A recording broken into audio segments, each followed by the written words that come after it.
Dana got asked at a press conference. Dana said, what's next for Masvidal? And Dana said, I believe Leon and Masvidal, that's the fight to make. Those were his words. Well, that'd be cool. I mean, that'd be a really interesting fight. I got other information that it was going to be Nick Diaz versus Robbie Lawler. I don't understand that one. I just don't understand that one. I don't know what they get for that. I don't know why. Why are we doing this? Why are we here? What does the winner receive? A little bit more money and a little bit more prestige? I don't know. But Masvidal versus Nick Diaz, there's a lot on the line there, right? Masvidal beat little brother. You go into Nick. I don't have to tell you guys the story. That is a very big contest. Now, Masvidal versus Leon, don't we have to do that? I mean, Dana said that's the fight to make. Isn't he right? You can't do a 3-piece and a soda and not answer for it. And Masvidal knows that full well. He knew the night that he dished out a 3-piece and a soda, I'm going to be standing across this guy under the unified rules sooner or later. It would also tell us a lot about Masvidal.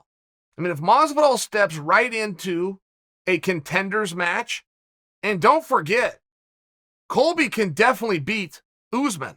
I mean, he can. Imagine that Masvidal beat Leon. Usman's no longer the champion. Wouldn't matter who took the belt off him.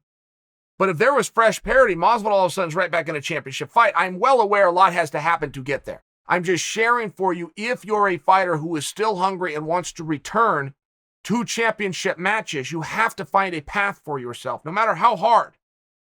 And there is no reasonable scenario that Masvidal, no matter who he beats or how many years he goes undefeated, gets another shot at Usman. They just don't go to part 3 when there wasn't a split in the first 2.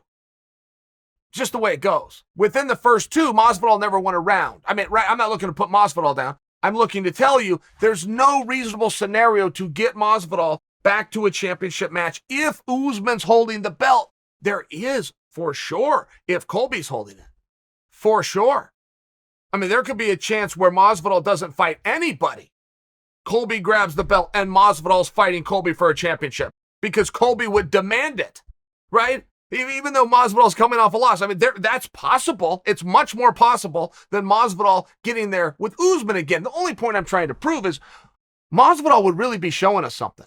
He would really be showing us who he is, what his drive is, and that fighter is still inside. Even if he's got a nicer house and a nicer car and some nicer clothes on his back, inside he's that same hungry guy. It would mean something. It would mean something to me. It would tell me something about him. Leon deserves something good to happen to him, by the way. And I realize that the Nate Diaz fight in large part represented that, but he came out on top in that fight. He continues to deserve it until he doesn't.